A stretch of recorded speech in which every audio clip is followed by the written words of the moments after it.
Shattered, silent, broken. David Jefferson controlled empires, but couldn't save his own infant son, Mike. The billionaire widower lived in a mansion of marble and grief, where every step echoed his colossal loss. Mike, his heir, was fading, a pale, listless shadow of a baby who rejected every expensive bottle and every doctor's advice. Into this suffocating silence stepped Ilara, the lowest-paid nanny, whose simple uniform hid a secret. She was a nursing mother herself, desperately trying to save her own life and the life of her child, Lily. The house manager, Mrs. Albright, hated Ilara's poverty and humility, constantly threatening her job. But seeing Mike slipping away, Ilara knew the truth. The baby didn't need formula. He needed life. Risking her job, her home, and her only chance at income, Ilara offered the starving infant the only thing that could save him, her own milk. One freezing midnight, as Mike finally fed with a fierce, desperate intensity, the nursery door silently opened. David Jefferson, numb with exhaustion, was standing there. He saw the forbidden act, the raw, primal connection, and his mask of control fractured. The cold question he asked next was not about the breach of contract, but about a terrifying truth that would force him to choose between the rules of his sterile world and the lifeblood of his son. Thank you so much for stopping by, and welcome to my channel. Please take a quick second to like this video. It really helps us to grow. Tell us where you're watching from. Your support means so much to us, and once again, thank you.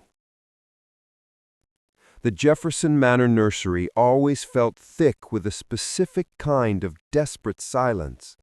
It wasn't the calm silence of sleep, but the strained quiet of a battle lost.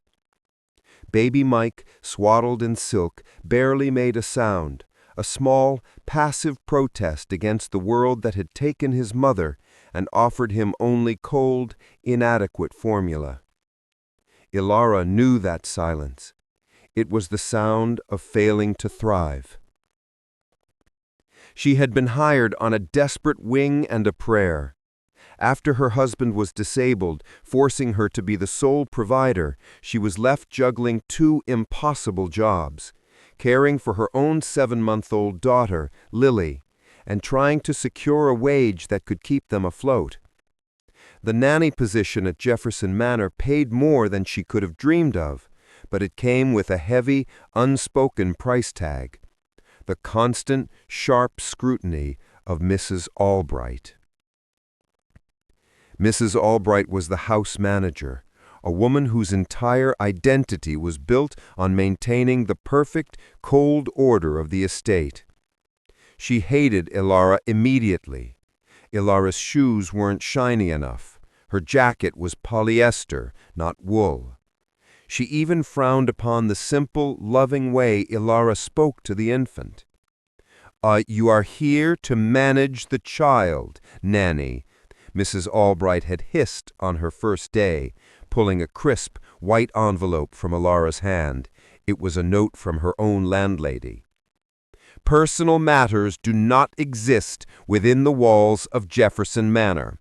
If the master catches even a hint of disorder, including your own financial desperation, you will be gone."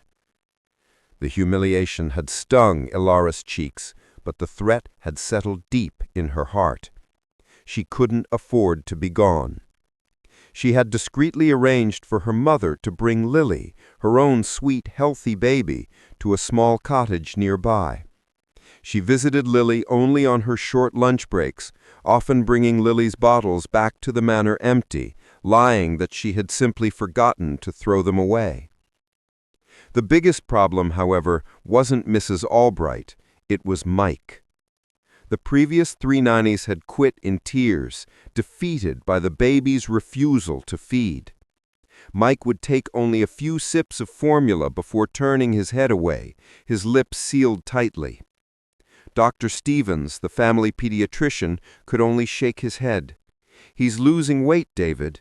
We've tried every supplement, every bottle nipple. He's just rejecting it." David Jefferson, the billionaire, saw the problem as a logistical failure. He fired the staff, bought new medical equipment, and ordered even more expensive organic formula from Switzerland, but he never actually looked at the baby. His grief had built an impenetrable wall around him. Mike was a symbol of loss, not a living connection. But Ilara saw the baby. She saw the skin stretched taut over his tiny ribs. She saw the desperate, exhausted way he cried, a thin, reedy sound that tore at her soul. It was the same cry she had heard from her own Lily during a brief illness. It was the sound of a baby needing more than just sustenance, needing comfort, connection, and the simple, natural warmth of a human body. During a particularly stressful night, when even the sound of the house's vast, silent clock ticking seemed deafening, Mike began to scream. It wasn't his usual reedy whimper. This was a wail of genuine distress, of hunger turning into pain. Ilara checked the formula again. Too cold. She warmed it. Mike spat it out. Too hot. She made it perfect. Mike batted the bottle away. "Oh, sweet boy," Ilara whispered, tears welling up as she held the trembling infant close. "What am I going to do? You're starving." It was a crazy, desperate thought, born of pure primal maternal panic. Lily, her own baby, had just finished her morning feed an hour ago. Her body, attuned to her daughter's needs, was producing plenty. It was an act that could cost her everything: her job, her reputation, even the small comfort of the nearby cottage. But looking at Mike's sunken eyes, the risk suddenly meant nothing. She quickly checked the hallway, empty. The house was usually silent after 10 p.m., with David Jefferson locked away in his third-floor study. Ilara sat down in the rocker, her heart hammering against her ribs like a trapped bird. She unbuttoned the top 2 buttons of her ill-fitting uniform, pulled the soft cotton aside, and gently, carefully, brought the desperate baby to her breast. The instant connection was electric. Mike didn't hesitate. He latched on instantly, breathing a sound that was half sigh, half grunt of pure, overwhelming relief. The rhythmic swallows began, deep and reassuring. The tension drained from Mike's small body, and within minutes his hand stopped grasping and relaxed against Ilara's skin. He was feeding. He was thriving. He was safe. Ilara closed her eyes, rocking gently, tears of relief and sheer terror streaming down her face. She was committing a deep, quiet betrayal to her employer's rules, but she was also saving a child's life. She continued this dangerous routine for 4 nights. Mike's skin began to gain color. His cries became fuller, healthier. He even offered Ilara a small, sleepy smile one morning. She had achieved what all the money and technology in the world could not. On the 5th night, she was deep in the rocking chair, lost in the quiet miracle of the baby's feeding, when the mahogany door, silent on its expensive hinges, swung inward. David Jefferson, exhausted from a 16-hour day, intended only to check the thermostat before retreating to his lonely wing, but the sight that greeted him stopped him dead. Under the soft lamplight there was Ilara, the simple nanny, holding his son in an embrace that was both intensely private and fiercely protective. And his son, the baby who rejected everything, was feeding directly from her. David's cold, analytical mind could barely process the primal, forbidden image. His face was unreadable, a terrifying blankness that conveyed no anger, no panic, only a deep, bottomless shock. Ilara froze, her breath catching in her throat. She gently pulled Mike away, scrambling to cover herself, her face burning with shame. David did not move for a long minute. Then his voice, low and devoid of all emotion, cut through the quiet. "The formula, Nanny, the expensive, specialized formula. Why is it always untouched in the warmer when I check it?" The question David asked was devastating, precisely because it wasn't an accusation. It was a cold demand for an explanation, the kind of surgical, precise inquiry a CEO makes when discovering a massive breach of contract. Ilara couldn't speak. The fear that had been her quiet companion for 5 days finally exploded into paralyzing dread. She stood up, still cradling the now sleeping Mike, trying to look professional while her hands trembled uncontrollably. "Sir, Mr. Jefferson, I can explain everything. Please don't wake the baby." David stepped closer, his tailored suit a sharp contrast to the soft light and the domestic, vulnerable scene. He looked at the baby, whose cheeks were now rounder, pinker than they had been a week ago. The physician confirmed the boy was losing weight, rapidly. David continued, his gaze returning to Ilara. "Explain to me, plainly, why my son is suddenly thriving, and why I find you violating every ethical and sanitary guideline in this employment agreement." Ilara's defenses crumbled. She couldn't lie. She couldn't even summon the energy for a dignified defense. She was simply a desperate mother, caught. "He was starving, Mr. Jefferson," she choked out, tears running hot down her cheeks. "The formula, he wouldn't take it. For 2 weeks he refused. I heard his cry, sir, and it was the cry of a starving baby. I know that sound. I have a daughter. My own milk supply is strong. I only meant to help him until he gained strength." She quickly pulled out a small, worn photograph, her one forbidden possession. It was a picture of a smiling, dark-haired baby girl. "This is Lily. She's 7 months. I'm nursing her. When I saw Mike, I couldn't let him fade away when I knew I had the thing he needed most.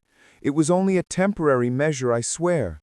I was going to stop once he could take the bottle again." David stared at the photograph.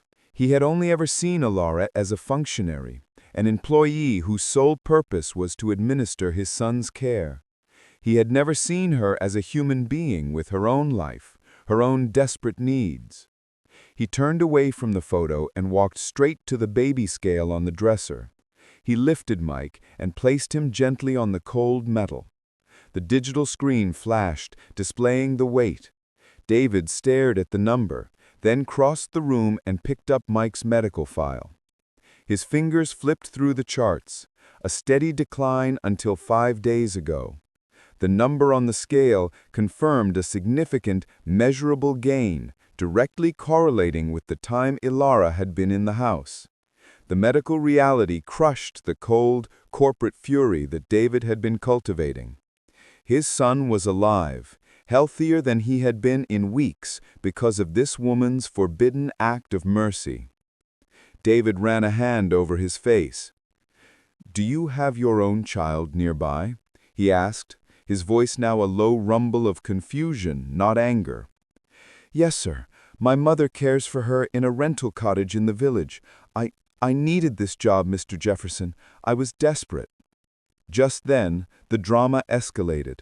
Mrs. Albright, who had been listening to the hushed voices and the unusual late-night activity, swept into the nursery.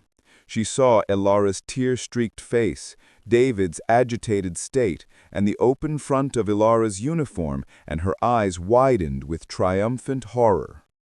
"Mr. Jefferson, what in the name of propriety is happening here?" Mrs. Albright cried, her voice scandalized. She didn't wait for an answer. She marched up to Ilara, her face a mask of righteous fury. You manipulative, unsanitary creature! How dare you violate the sanctity of this child's care? This is monstrous, a betrayal of trust. Get out of this house now. You are immediately dismissed. Your poverty is not an excuse for this indecent behavior."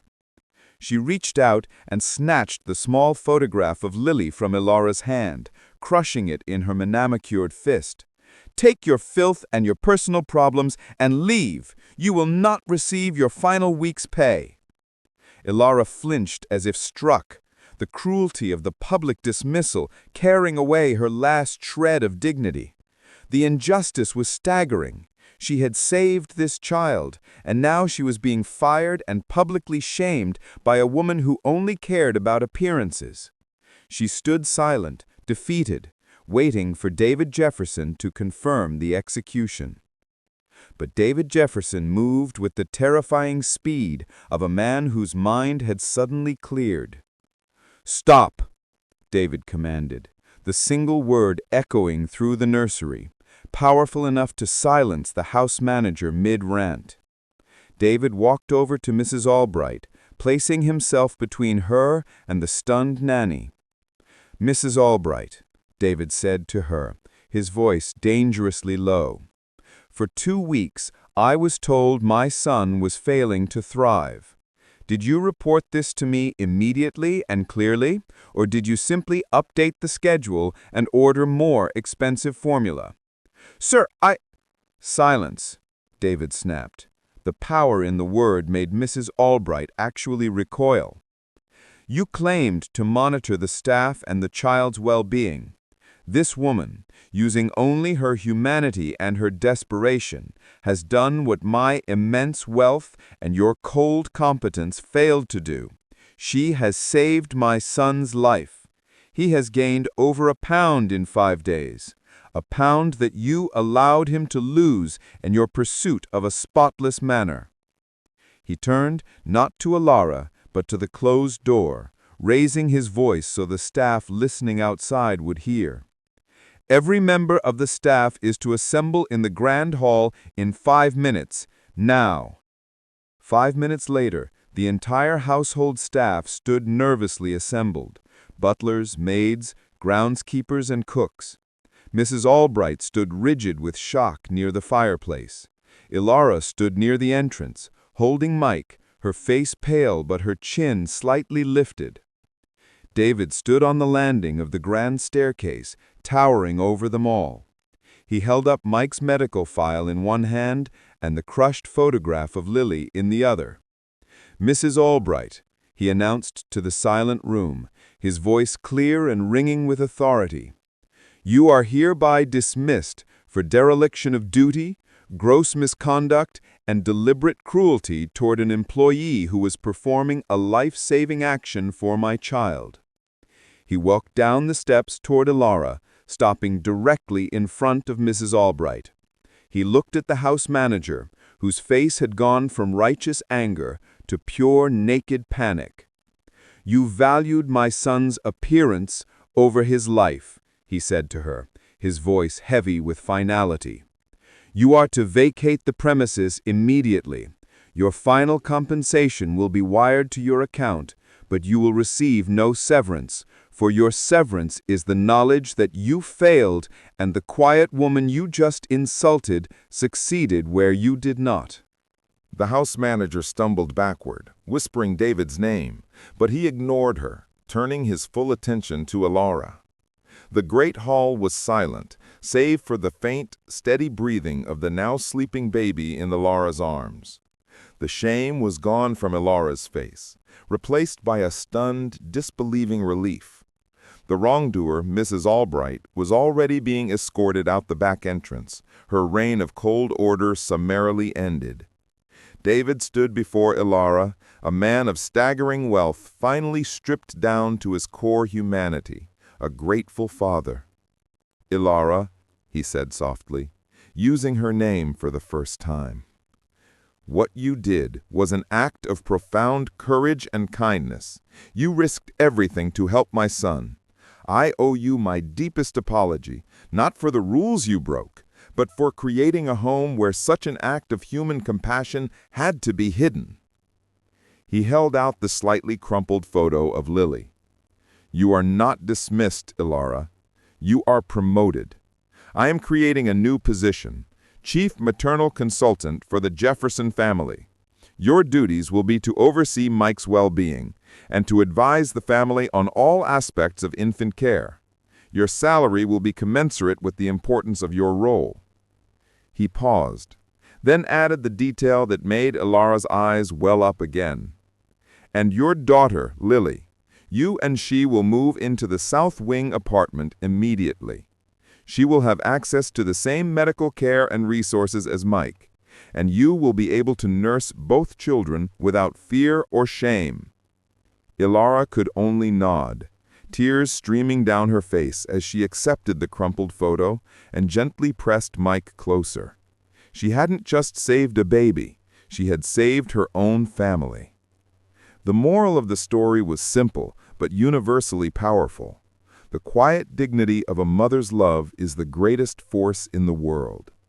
David Jefferson learned that money could buy services, but it could never buy true devotion or maternal instinct.